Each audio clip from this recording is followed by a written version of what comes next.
tadi dikatakan oleh Bung Eson bahwa selama mau menjadi justice kolaborator itu tidak masalah untuk mendapatkan revisi ya. Saya sekarang minta pendapat dari Prof. Muzakir, silakan. Ya, begini, yang terakhir ini saya ingin komentari begini.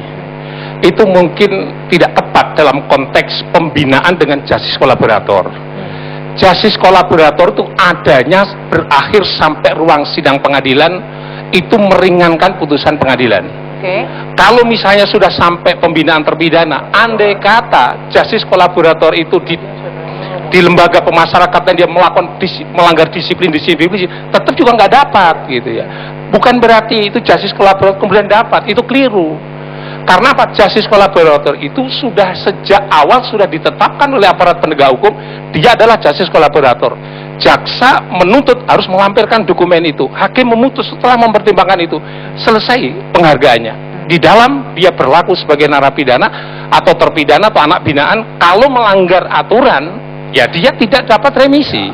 Yang kedua, kalau sudah masuk dalam pembinaan terpidana atau anak binaan, itu tidak boleh campur lagi penyidik, penuntut umum, KPK, sudah tidak boleh ada lagi, BNN dan sebagainya tidak boleh ada lagi, karena ruang mereka itu berakhir ketika sudah putusan pengadilan.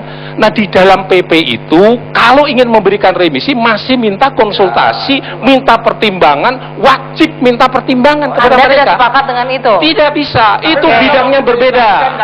Yang terakhir lagi, satu lagi, ini saya luruskan lagi ini. Kalau yang seperti itu bukan pembinaan terpidana namanya, itu balas dendam yang kembali kepada posisi tahun 60-an. Kita harus buang seperti itu. Kita harus berpancasila. Yang terakhir mengenai penjeraan. Ini penjeraan juga salah. Jera itu buat siapa? Tidak pernah, ada data nggak itu bahwa orang melakukan tidak pidana korupsi terus korupsi lagi? Sehingga saya tidak ada. Jadi terminologi jera-jera itu menurut saya nggak tepat, salah gitu kalimatnya. Karena jera itu adalah orang yang sudah melakukan tidak pidana korupsi mengulangi lagi perbuatannya. Jadi gini, yang menjadi persoalan, Pak, persoalan revisi atau tidak itu kan hal yang biasa, Pak, bagi negara kita. Menjadi persoalan, revisi ini tidak terbuka untuk publik.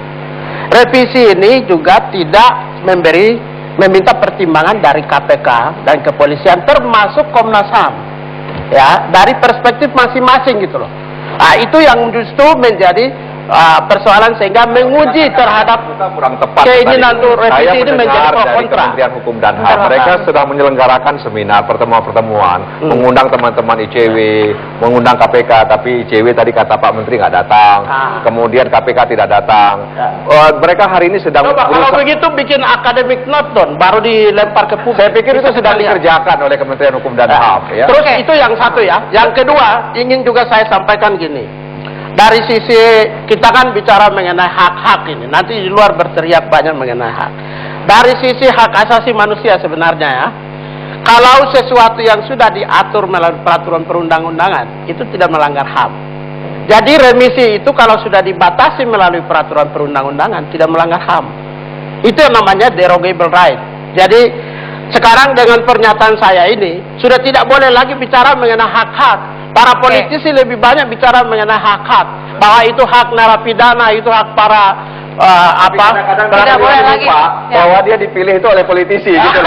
Itu lain lagi. Sebetulnya saya mau tanya sedikit buat Natalius, saya tanya begini nih, karena ini dilihat sama banyak orang. Anda bicara sebagai pribadi atau sebagai Komnas HAM? Apakah pembicaraan Anda di sini bisa dianggap sebagai mewakili Komnas HAM? Ini HAM? berdasarkan pasal 73 Bukan saya jawab dulu ini. tahun 99, maka berbasis pada pasal 73 itu saya bisa mewakili pertanyaan Komnas. Mewakili Komnas HAM ya, katanya mewakili Komnas HAM. Satu academic note sendiri dan sudah diputuskan di sidang paripurna Jadi bahwa korupsi itu adalah sebuah kejahatan. Jadi ini mewakili Komnas HAM.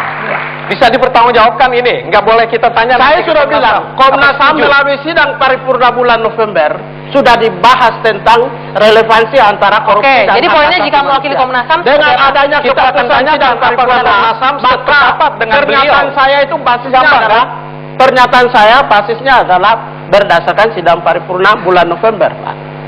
Sudah ada akademik, catatan akademiknya sudah. Oke, balik lagi. Dengan demikian pernyataan saya adalah berdasarkan keputusan sidang paripurna. Baik. Terakhir saya mau ke Mas Alfon. Tadi dikatakan harus ada ukuran, peraturan, ada tools yang jelas dalam pemberian remisi yang meminta pertimbangan institusi hukum lainnya, baik Kejaksaan dan KPK dan kepolisian. Iya, saya menyanggah dari Pak Muzakir tadi gitu kan, bahwa sebenarnya yang namanya justice kolaborator itu sudah pembalasan lagi ya. Saya nggak sepakat seperti itu. Karena kan pada konsepnya sekarang kita melihat bagaimana sih konteks crime control. Tadi yang dikatakan tentang crime control kan.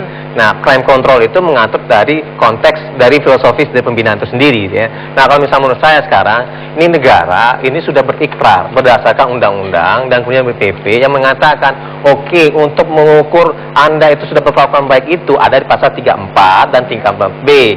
Khusus untuk korupsi jadi tentang Bapak justice kolaborator, dan kemudian kalau misalnya untuk permasalahan narkotik dia itu mampu untuk melakukan itu membongkar dari permasalahan yang ada di sana, dan kemudian juga tentang permasalahan terorisme.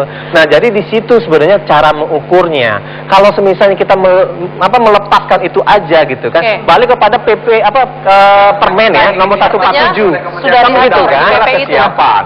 Kesiapan aparat penegak hukum seperti saya katakan tadi untuk kemudian membuat tool, membuat prosedur, aturannya. Sekarang ini misalnya napi kasus-kasus korupsi, narkoba dan sebagainya. Ketika diminta rekomendasi oleh Dirjen Pas misalnya kepada BNN kadang-kadang nggak punya prosedurnya gitu loh. Begitu juga kejaksaan. Nah, itu persoalannya bukan ada di PP. Artinya koordinasi makanya juga ya. Makanya perlu dievaluasi dan kemudian ini akan butuh prosedur perbincangan lebih panjang lagi, tapi waktu kita terbatas malam hari ini. Yang penting kita semua pro pemberantasan korupsi. Baik, dengan sangat keberatan saya tutup debat malam hari ini. Saya Dwi Anggia, selamat malam. Sampai jumpa.